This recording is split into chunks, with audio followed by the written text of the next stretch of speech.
BNP সরকার ক্ষমতা গ্রহণের একদিন পরই এখন টিভির মোট ৪ জন সাংবাদিককে চাকরিচ্যুত করা হয়। এটা নিয়ে জনমনে প্রশ্ন জেগেছে, কেন তাদেরকে চাকরিচ্যুত করা হলো। অনেকে মনে করছে জুলাই আন্দোলন নিয়ে সরব থাকার কারণে এবং লেখালেখির কারণেই তাদেরকে চাকরি থেকে বাতিল দেওয়া হয়েছে। এ নিয়ে প্রবাসী সাংবাদিক ও ফেস দ্য পিপলের মালিক সাইফুর সাগর কি বলল, আসুন জেনে নেই।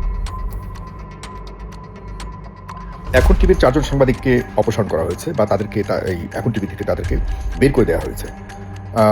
আমি অবাক হইনি এই কারণেই, কারণ হলো আপনাদের মনে রাখতে হবে 24-এর যে আন্দোলন হয়েছিল সে আন্দোলনের পক্ষে শুধুমাত্র গুটি কয়েক সাংবাদিক ছিল, খুবই সামান্য, যাদের সংখ্যা খুবই কম, নগণ্য। এখন সমস্যাটা হয়ে গেছে, বেশিরভাগ যে সাংবাদিকরা 24-এর সময় চুপচাপ ছিল, কোনো কথা বলেনি, তাদের সংখ্যা বেশি। তো তাদের সংখ্যা বেশি হলে স্বাভাবিক, নগণ্য সংখ্যাদের যেহেতু তাদের অবদান অনেক বিশাল এবং একটি মহিমান্বিত অবদান রয়েছে, এটি যাতে কোনোভাবেই বড় সংখ্যার উপরে কোনো ধরনের প্রভাব না ফেলতে পারে, সে কারণেই ছোট সংখ্যাটাকে রিমুভ করে দেওয়া হচ্ছে। দেখবেন আমাদের যে অবদান ছিল সাংবাদিক, তো আর আমি তো সাংবাদিক হিসেবে নিজেকে বলি না, আমি সবসময় ফাইটিং মুডে ছিলাম, দেশের জন্য কাজ করেছি, দূর থেকে প্রতিনিয়ত কাজ করেছি। দেখবেন আমাদের এই ধরনের কাজগুলোকে কখনোই স্বীকার করা হয় না, কোনো পক্ষ থেকে স্বীকার করা হয় না। আর 24-কেই তো এখন কেউ স্বীকার করছে না। পদের পর 24 নিয়ে কথা বললে আপনাকে হাসি ঠাট্টা করে আপনাকে দেখা যাচ্ছে যে অপমান করে ছেড়ে দিতে, এই অবস্থার প্রায় কাছাকাছি চলে এসেছি। এই কারণ হলো 24-কে আসলেই যাদের কাছে আমরা 24-কে দিয়েছিলাম আমাদের 24-কে যাতে প্রতিষ্ঠিত করতে পারে, তারা নিজেরাই বিকৃত হয়ে গেছে, তারা নিজেরাই একরকম কম্প্রোমাইজড হয়ে গেছে। এটি খুবই দুঃখজনক। যাই হোক, আমি আজকের যদি টপিকে থাকতে চাই সেটি হলো যে 4 জন সাংবাদিককে যে অপসারণ করা হয়েছে, সেখান থেকে তাদেরকে এখন টিভি থেকে তাদেরকে হুট করেই বের করে দিয়েছে। অনেকেই বলছেন এই 4 জন সাংবাদিক জুলাই যুদ্ধে তারা যথেষ্ট সক্রিয় ছিল, জনগণের পক্ষে কথা বলেছে এবং 24-এর পক্ষে ছিল। আমার সাথে তাদের কোনো সম্পর্ক নেই। তবে আমি মনে করি এই মুহূর্তে এসে এই ধরনের কাণ্ড ঘটানোর পেছনে স্বাভাবিক কোনো বিষয় নয়।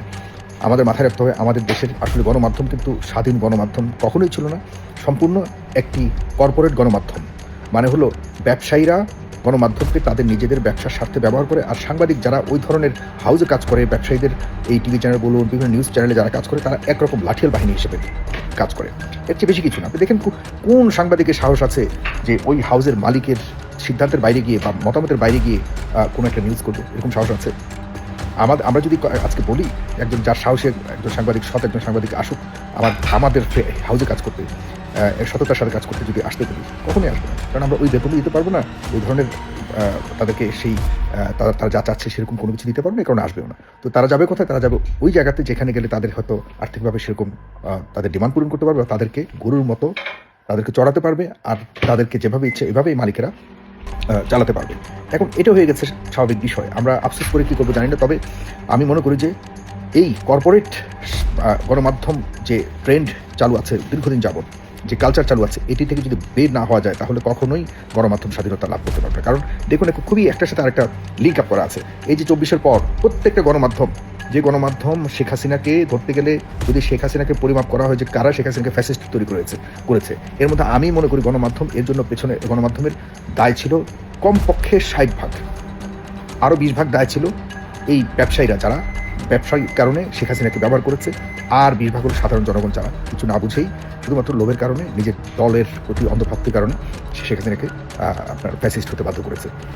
এর সব কিছুর মূলে সবচেয়ে বড় বেশি অবদান হলো গণমাধ্যমের, তথাকথিত গণমাধ্যম। এগুলি গণমাধ্যম বলাও ঠিক না, সম্পূর্ণ এগুলি বড় বড় বিজনেসম্যানরা একটু টাকা পয়সার মালিক হলেই একটা গণমাধ্যম করতে হবে, তাদের মিডিয়া বের করতে হবে। এটা তাদের নিজেদের পিঠের চামড়া বাঁচানোর জন্য। আমি লিখে দিতে পারবো আজকে আপনারা রেকর্ড করে রাখুন, কোনো গণমাধ্যম স্বাধীন নয়।